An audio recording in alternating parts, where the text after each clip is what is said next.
আসসালামু আলাইকুম। আমরা যখন একটা ওয়েবসাইটের জন্য যখন সার্চ অ্যাড চালানোর পরে যখন কেউ অ্যাডটি দেখার পরে মনে করেন এটা হচ্ছে আমার কিওয়ার্ড, আমি এই কিওয়ার্ডের উপরে অ্যাড চালাইছি এবং এটা হচ্ছে আমার ওয়েবসাইট। তো যখন কেউ ওয়েবসাইটে ক্লিক করার পরে একটা ল্যান্ডিং পেজে আসে। তো মনে করলাম এখানে ক্লিক করার পরে এই ল্যান্ডিং পেজে সে আসলো, একজন ইউজার আসার পরে সে যদি এখান থেকে কল করে, তাহলে আমাকে সেই কলটাকে ট্র্যাক করতে হবে। এই ট্র্যাকটা আমি অলরেডি এখানে করে করে রাখছি। এখন দেখবো যে এই কল ট্র্যাক যে করলাম এটা আসলে কিভাবে, মানে আমরা আমরা তো জানি যে ওয়েবসাইট কনভার্সন ট্র্যাকিং এর ক্ষেত্রে একটা ফরওয়ার্ডিং নাম্বার দেয়।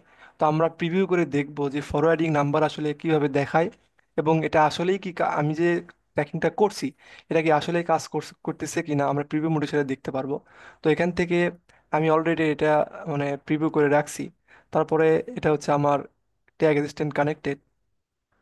তো এটার পরে আমি যদি এখানে দেখেন কেউ এখন ওয়েবসাইটে আসলো, আসার পরে যদি এখান থেকে সে যদি নাম্বারে ক্লিক করে বা ফোন করার চেষ্টা করে, তাহলে এরকম আসবে। এখন দেখেন এখানে কি ওয়েবসাইট কল ট্র্যাকিং, এটা কি একটা ফায়ার হয়েছে। তো এটা আমি প্রাথমিকভাবে আসলে বুঝতে পারলাম যে আমার ট্র্যাকিংটা সম্পূর্ণ হয়েছে, কিন্তু আমি যদি ডাবল চেক করতে চাই যে আসলেই কি আমার এটা একটা ফায়ার হয়েছে কিনা, কেউ কল করলে এখন দেখবো যে গুগল ফরওয়ার্ডিং নাম্বার কিভাবে কাজ করে। তো এটা করার জন্য আমরা যেখানে এই প্রিভিউ করে রাখছি ট্যাগ অ্যাসিস্ট্যান্ট কানেক্টেড, এটা এখানে যে ইউআরএলটা আছে এই ইউআরএল থেকে দেখেন এটা হচ্ছে ডেমো ওয়েবসাইট। তো আই আই ওর পরে এখান থেকে আমরা এইটুকু কেটে দিব। দেওয়ার পরে এখানে লিখবো হ্যাশ। হ্যাশ লেখার পরে গুগল, তারপরে হাইফেন, তারপরে সিসি সিসি, তারপরে আবার হাইফেন, তারপরে ডিবাগ ভিউ যদি আমরা দেই, এইটুকু লেখার পরে আপনারা ইন্টার হিট করবেন। ইন্টার হিট করার পরে ওয়েবসাইটটা একবার লোডিং হবে এখানে।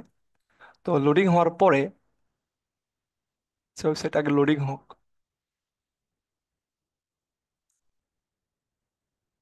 হ্যাঁ, ওয়েবসাইটটা লোডিং হয়ে গেছে। এখন এখন যদি এখানে আমি ক্লিক করি, তাহলে দেখেন এখানে একটা উঠছে, পপ আপ উঠছে যে কি Google Edward website call conversion.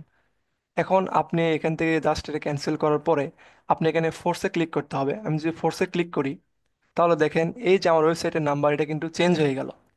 আমার ওয়েবসাইটের মূল নাম্বার ছিল একটা, এখন হয়ে গেলে একটা। এটা কেন হচ্ছে? কারণ যখন আমরা ওয়েবসাইটে কল কনভার্সন ট্র্যাকিং করি, তখন এইভাবে কেউ কিওয়ার্ড লেখা সার্চ করার পরে যদি ওয়েবসাইটে সে যদি ক্লিক করে যখন একটা ওয়েবসাইটে ল্যান্ড করে একজন ইউজার, করার পরে সে যখন এই নাম্বারে যখন ক্লিক করলে যে কলটা যায়, সেই কলটা একজন যায় যে ওয়েবসাইট থেকে অ্যাডটা রান করছে, সেই ওয়েবসাইটের কাছে গুগল একটা এই নাম্বারটা চেঞ্জ করে ফরওয়ার্ডিং নাম্বার পাঠায়।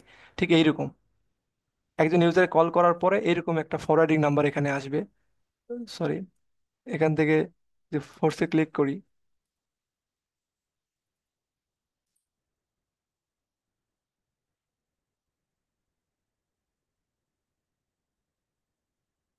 তো এটা একটু হ্যাঁ, এই যে দেখেন এইভাবে নাম্বারটা আসবে।